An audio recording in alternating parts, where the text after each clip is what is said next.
Gwen Stefani slammed for inappropriate behavior at ceremony. Gwen Stefani's appearance at a star-studded holiday event this week has left viewers talking, and not all of it was complimentary. The No Doubt singer faced criticism for what some deemed inappropriate behavior during a family-friendly ceremony, and her solo attendance fueled speculation about her marriage to Blake Shelton.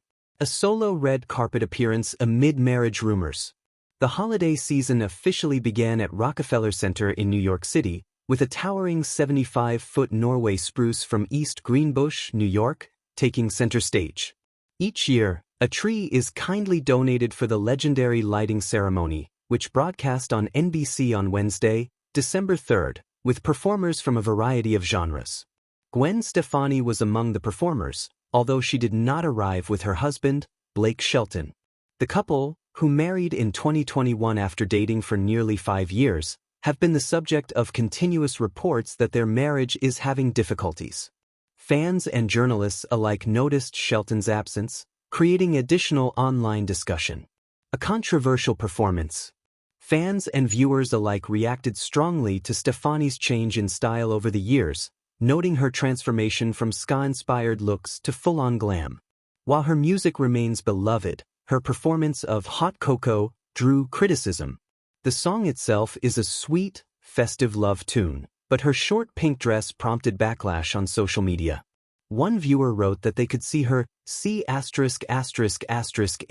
through the mini dress, while another called her disgusting for wearing what they considered an inappropriate outfit for a family-focused television special. Mixed reactions to other numbers. Stefani's other performances didn't escape scrutiny. After changing into a cotton candy pink ensemble, social media erupted with opinions. Comments ranged from nostalgia to harsh critique. A 56-year-old singing music for a 16-year-old's, lip-syncing in her gallon of makeup and facelifts. Pass the torch. Ma'am, your microphone is not on. I miss the old Gwen. Accept your age and act accordingly. Disgraceful and pathetic. Imagine the amount of cosmetic surgery, Botox, fillers etc. that went into that step-forward wife-looking robot. Despite the backlash, Gwen Stefani continued with her set, delivering multiple performances and keeping the holiday spirit alive for the millions tuning in. Still, her choice of attire and the absence of Blake Shelton dominated conversations long after the lights dimmed.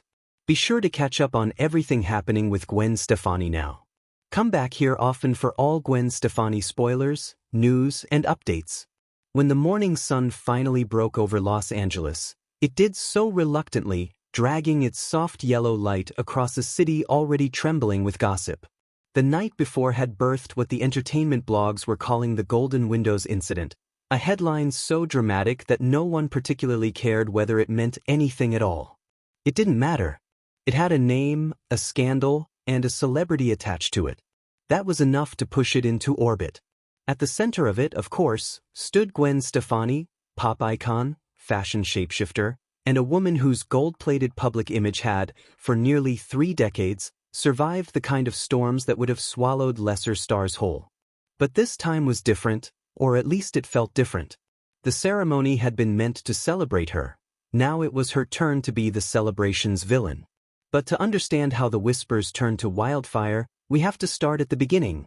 Long before the clip went viral, long before the hashtags, long before the talk show panelists sharpened their opinions like knives. We have to begin with the windows. The ceremony. The event was the annual Golden Windows Gala, a sprawling philanthropic ceremony hosted in a historic theater known for its giant stained glass windows, tall, shimmering mosaics depicting abstract scenes of community and compassion. Every year, the board selected a handful of artists to honor for their contributions to music, culture, and public service. This year, Gwen was the headliner. She wasn't receiving an award, she was presenting one. But in Hollywood, presenting an award often overshadowed winning one. Presenters could wear more daring outfits, improvise more outrageous speeches, and flirt with unpredictability without the burden of humility. Winners had to behave. Presenters got to play. Gwen arrived in a shimmering silver jumpsuit with sleeves like melted moonlight. Her hair was pulled back in a high, glossy ponytail, except for two rebellious strands that framed her face like punctuation marks. People gasped when she stepped onto the golden carpet. They always did. Inside, the theater glowed amber, the kind of warmth that made every face look a little more important.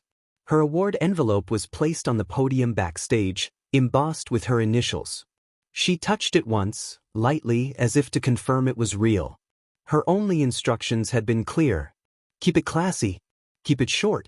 Keep it to the script. She planned to ignore at least two of those. 2. The spark. The moment came halfway through the night. She walked out beneath the stained glass giants while the orchestra played a stripped-down version of Hollaback Girl, because the event coordinator didn't understand subtlety. She smiled. The audience roared. Flashbulbs burst like miniature suns. Wow, she began, leaning against the podium with a loose, comfortable grace. These windows are incredible. I feel like if I breathe too hard, I'll break something holy. Soft laughter rippled through the room. She had them. What happened next was, depending on who you asked, either a charming unscripted moment or a catastrophe. She lifted the award envelope, squinted at the seal, and said, "You know what? I never get to do anything dangerous at these things." Then, instead of opening the envelope like a normal person, she licked it dramatically, not just a small, polite touch of the tongue, but a slow, exaggerated drag, as though sealing the award herself. It was obviously meant as a joke. A moment of camp, of nostalgia, of the kind of irreverence that had defined the early 2000s. A few people in the front row laughed. Then she tapped the microphone with the envelope, producing a soft thwack that echoed through the theater. "Still works," she quipped. More laughter. The orchestra conductor chuckled. And then, perhaps emboldened by the response, she turned around, looked up at the towering stained glass windows behind her, and said, "Who designed these? They're gorgeous.